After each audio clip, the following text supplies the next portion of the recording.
가을 첫 캠핑 고고! 여태까진 좀 외진 지역으로 캠핑을 다녔었는데 이번에는 도시에서 가까운 캠핑장으로 와봤다. 옥빌에 있는 브론테크릭 캠핑장에서는 이렇게 쓰레기 봉지도 챙겨준다. 주차부터 해놓고 캠핑장을 한 바퀴 쓱 둘러보니 나무들의 키가 작아서 아담하고 아기자기한 분위기다. 때문에 그늘이 없는데 날이 뜨거워서 남편이 후다닥 타프를 쳐줬다. 한두 번 해봤다고 타프 치는 속도가 확실히 빨라졌다.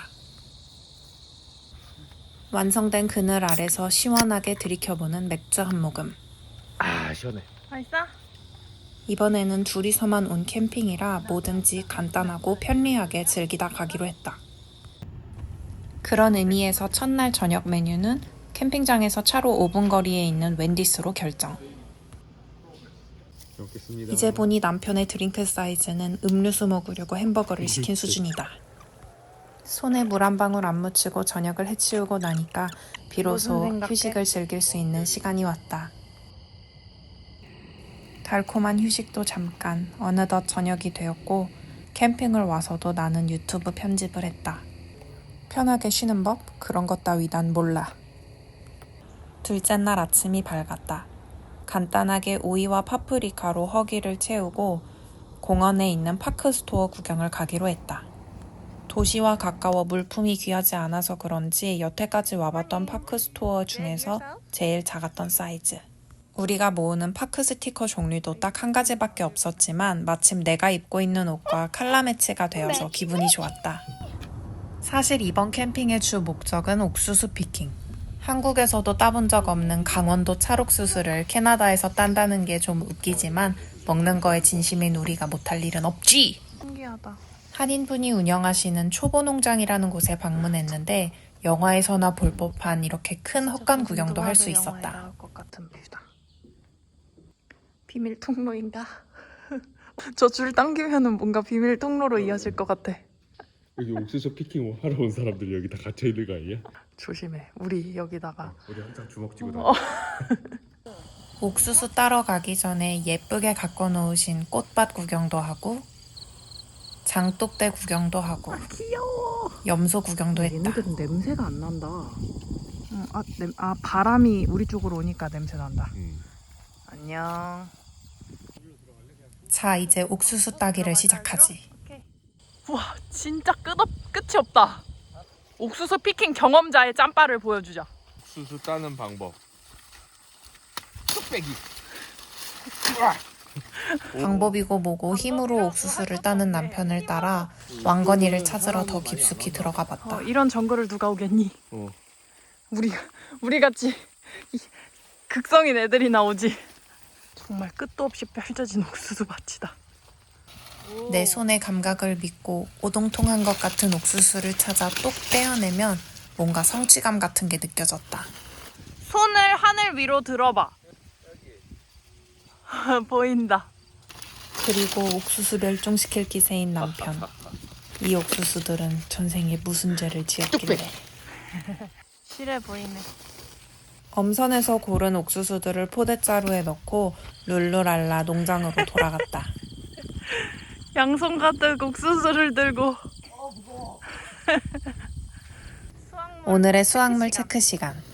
막상 딸 때는 이렇게 많은 줄 몰랐는데 한 군데에 모아놓고 보니 양이 꽤 많다. 이제 껍질을 까고 튼실한 옥수수들을 고르는 선별 작업을 시작해본다. 속이 꽉 차서 먹음직스러워 보이는 게 잘 골라온 것 같다.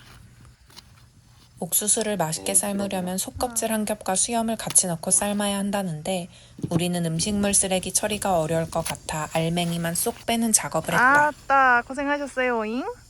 집에 가서 삶은 옥수수들을 냉동해 두면 한동안 옥수수 걱정은 덜어도 되겠다. 수확을 마치고 다시 캠핑장으로 돌아와 마시는 맥주는 취향에 맞지 않아도 맛이 없을 수가 없다. 볕이 좋아서 빨래를 널어놓고 잠깐 낮잠을 자기로 했다. 낮잠 자고 일어나 일찍이 저녁 식사 준비를 했다. 심플 캠핑을 하기로 마음먹었으니 장작 없이 꽃등심과 소세지를 구워 먹기로 했다.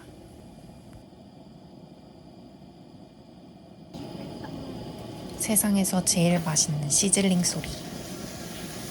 장작을 안 피니까 시간 소요도 없고 냄새도 안 나서 무척 편한데 그것만이 주는 분위기가 없는 것은 조금 아쉽다. 근데 아쉬운 것 치곤 너무 잘 먹는 것 같은 우리 둘. 농장 일을 하고 나서 먹으니까 뭐든 더 맛있는 기분이다. 뒷정리하고 샤워까지 마치니 또 어느덧 캠핑장에서의 두 번째 밤이 끝나가고 있었다. 셋째 날 아침, 아쉬워서 해보는 짧은 모닝 산책. 눈에 들어오는 건 우리 빼고 다 한 집씩 가지고 있는 것 같은 RV뿐이다. 여름용인 우리 텐트도 일교차가 심한 초가을까지는 전기장판으로 어떻게든 버틸 수 있을 거라고 생각했다.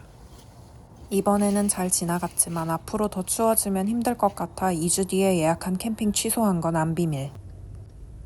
체크아웃 하기까지 시간이 남아 공원에서 하는 하베스트 페스티벌 구경을 왔다. 외관부터 내 마음을 사로잡은 100년 된 팜하우스 투어를 가기로 했는데 문 열자마자 무섭다고 냅다 닫아버리는 남편. 알고 보니 불이 꺼진 집안에 긴 치마를 입고 있는 사람을 보고 뱀파이어인 줄 알았다고. 시대극 덕후인 나로서는 1900년대의 분위기와 생활 습관을 엿볼 수 있는 집 안에 들어와 있다는 것 자체가 너무너무 신이 났다. 그래서 남편과 나의 모습도 담아놓고 주방 구경, 다이닝룸 구경, 계단, 욕실, 그리고 침실까지 구경하는데 시간 가는 줄 몰랐다. 야외로 나와 나머지 농장을 구경하기로 했다. 양과 소가 있는 걸 보니 아직도 운영하는 농장인가 보다. 애플 사이더 시음회라고 써놓고 본인들이 먹는 걸 보여주는 차례인가 보다. 게임이라고 써져 있는 걸 보니 안 들어가 볼 수가 없다. 농장 생활과 관련된 여러 가지 놀이를 경험해 볼 수 있었다. 닭과 달걀들의 놀이를 지나 남편의 시선을 사로잡은 건 Road to Fortune. 수레를 쓰러뜨리지 않고 수확물을 옮기는 놀이. 어디 한번 도전? 해보려는데 갑자기 나타난 꼬마 친구에게 뺏기고 말았다. 그런데도 아무 말도 못하고 창 바깥만 바라보고 있는 남편. 다시 바깥으로 나와 마음도 다스릴 겸 짧은 트레일 코스를 걷기로 했다. 공원을 가르지르는 강가가 있다고 해서 구경하러 가는 길에 발견한 정말 큰 나무. 새삼 자연의 대단함을 또 한 번 느낀다. 트레일을 따라 내려가니 보이는 강가를 기준으로 서쪽은 데이유즈, 동쪽은 캠프그라운드가 있는 구조였다. 돌아가는 길에 이 정도 경사는 식은 죽 먹기라더니 먼저 뛰어 올라가서 나를 웃기고 있다. 아 힘들어. 마음은 추스려졌지만 숨은 헐떡거리면서 다시 축제장으로 돌아가 보니 사람들이 더 많이 모인 모습이다. 기념품 가게 겸 카페테리아 구경을 쓱 하고 애플 테이스팅을 하는 곳에 도착했다.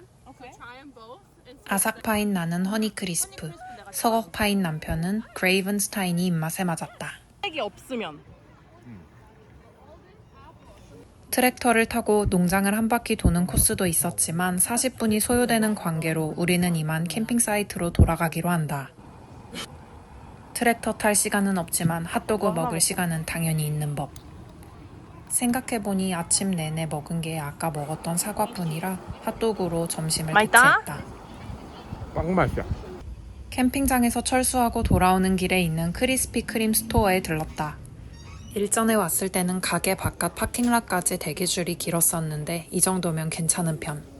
미시사가 지점에서는 유리창 너머로 도넛이 만들어지는 과정을 처음부터 끝까지 구경할 수 있다. 반죽들이 튀겨지고 홀라당 뒤집히고 중간중간 못난이 도넛들을 구경하는 재미도 쏠쏠하다. 마지막으로 글레이즈 폭포를 지나오면 달달하고 겉은 바삭하고 속은 퐁신한 크리스피 크림 도넛이 완성된다. 우리는 오리지널 글레이즈드 한 더즌과 어솔티드 하프 더즌을 구매했다. 집 근처엔 크리스피 도너츠가 없어서 냉동해 놓고 두고 먹을 속셈이다. 맛있겠다. 우리 커피. 방문 기념 모자를 당당하게 엎어쓰고 집으로 돌아간다. 토요일은 내가 크리스피 크림 요리. 편하게 쉬겠다고 했던 캠핑치고는 정말 빡빡한 일정이었지만 즐거웠던 남편과의 이번 캠핑 영상은 여기까지. 완전 내가 좋아하는